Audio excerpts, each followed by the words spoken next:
There's been a reported altercation caught on a video camera of Alan Ritchson assaulting his neighbor, and they got him pinned in as the victim speaking out. But we're going to speak to the dudes about this in a moment here and get y'all's input on how this actually played out.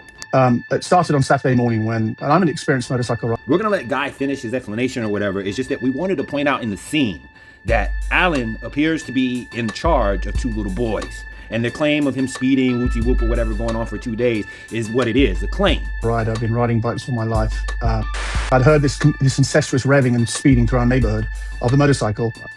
I eventually saw the guy on Saturday. I didn't know who it was. And I sort of like flippantly sort of said, Guy, like he was quite away. I said, can you just slow it down, please? According to Guy himself, he said it that politely. And we're just supposed to believe that, right? Oh, okay.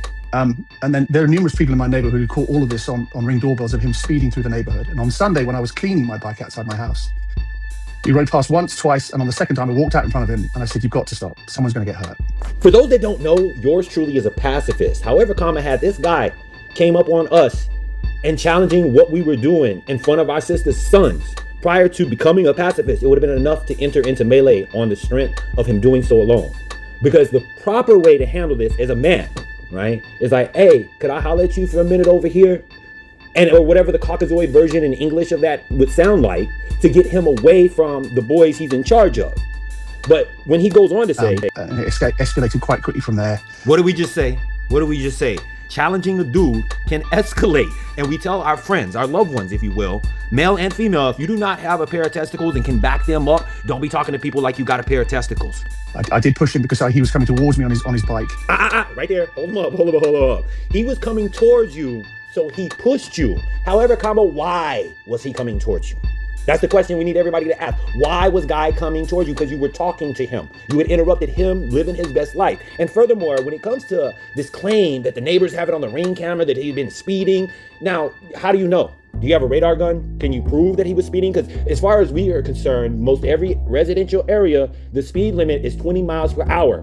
Ergo, on a motorcycle on a short distance, the revving of it sounding loud and excessive acceleration maybe, but you still can't tell if they were speeding. So you started putting your hands on Guy because he came to you. Listen, Iran struck back after the U.S. hit them for Israel. And then after they struck back, the media kept saying, oh my God, Iran was striking all these military assets in the region.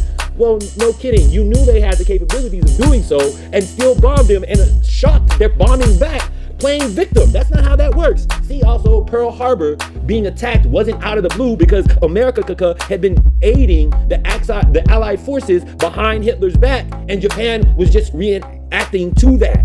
They played innocent when they were actually in on themselves getting bombed. And then America was so kind and not bomb in retaliation, a military installation or two.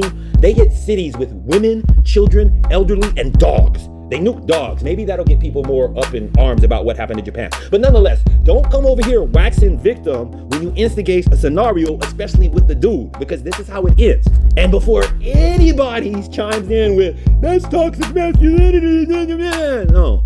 It's simply how masculinity operates. And if you don't have the ability to move in a masculine fashion, it'll confuse you, especially the feminine energy floating around, because y'all don't fight nobody.